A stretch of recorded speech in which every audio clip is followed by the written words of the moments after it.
রামজানের তাৎপর্য এবং শিক্ষা সম্পর্কে এখানে বেশ কিছু গুরুত্বপূর্ণ আলোচনা হয়েছে। আমি এই সম্পর্কে পুনরাবৃত্তি না করে আমি সমসাময়িক সমাজ, বিশ্ব এবং আগামীদের করণীয় সম্পর্কে আপনাদের কিছু দৃষ্টি আকর্ষণ করতে চাই।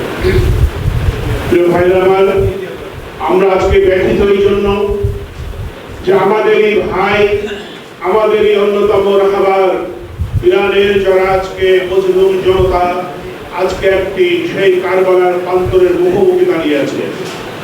সেখানকার অনেক নিরপরাধ মজলুম মা বোন ভাইরা, সেখানকার নেতৃবৃন্দ আজকের বিশ্ব মোড়ল, বিশ্ব শয়তান সে আমেরিকার করাল গ্রাসে আজকে তারা শিকার হয়েছে। এই অপরাধে বিগত 28 তারিখে আমরা দেখেছি সেখানকার যিনি ধর্মীয় নেতা এবং সেখানকার যিনি সুপ্রিম লিডার আলী খামেনি সাহেব সহ তার সহকর্মীদেরকে তার অফিসককে নির্মমভাবে শাহাদাত বরণ করতে হয়েছে। হায়দ্রাবাদ কেন? এই জন্য আজকে আমেরিকার যিনি বিশ্ব মোড়ল তিনি বলতেছেন তিনি রেজিম চেঞ্জ করতে চান, অর্থাৎ তিনি শাসক পরিবর্তন করতে চান। কেন শাসক পরিবর্তন করবে কি করবে না এটা ইরানের আপমর জনসাধারণের বিষয়, এটি আমেরিকার মাথা ব্যথা হওয়ার কোনো কারণ নয়। কিন্তু তিনি রেজিম চেঞ্জ করে কি করবেন? 1979 সালে যে রেজা শাহ পাহলভি দীর্ঘদিন ছিল আমেরিকার সহযোগ এবং পাঁচটা কুত্তা, সেই তারাওকে উৎখাত করে সেখানে ইরানি বিপ্লবী জনতা ইসলামী বিপ্লবের মাধ্যমে ইরানকে মুক্ত করেছিল এবং দীর্ঘদিন 79 সাল থেকে শুরু করে আজ পর্যন্ত সেখানে বিপ্লব কার্যকর আছে এবং সচল আছে। হায়দ্রাবাদ তারা চায় আমেরিকা এই বর্তমান নেতৃত্বকে উৎখাত করে তাদের সেই আশ্রিত রেজা শাহ ছেলে তার ইসরায়েল আছে তাকে এখানে আমেরিকাতে বসাবে। কেন?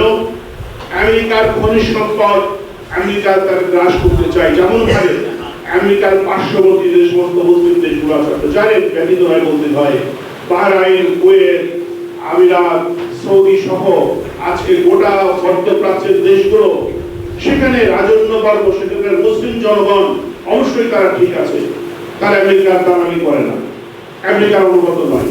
কিন্তু সেখানকার যারা রাজবংশ এবং রাজত্বের দায়িত্বে আছে তারা ওই আমেরিকার দালালি করে এবং গোটা দেশকে, প্রত্যেকটা দেশে দেখবেন আমেরিকার কি আছে, সেখানে সেনা ঘাঁটি আছে। এই যে করুণ অবস্থা আজকে শুধু ওখানকার না, আজকে যদি আপনি লক্ষ্য করেন গোটা আমাদের দেশের মুসলিম বিশ্ব কোনো না কোনো কর্মে হয়তো রাজনৈতিক ভাবেও আমরা তাদের দাসত্বের শৃঙ্খলা আবদ্ধ আছি। আমাদের এই দেশ পাকিস্তান বলেন, বিভিন্ন মুসলিম রাষ্ট্রগুলো আজকে একই শৃঙ্খলে আমেরিকার দাসত্ব শৃঙ্খলে অর্থনৈতিক ভাবে, কালচারাল ভাবে, সামাজিক ভাবে তাদের দাসে আমরা পরিণত হয়ে আছি। এই দাসত্বের শৃঙ্খল থেকে যদি মুসলিম জনতাকে, আপামর জনতাকে আমরা মুক্ত করতে না পারি, সত্যিকার অর্থে আমরা দেশ এবং জনগণকে হেফাজত করতে পারবো না।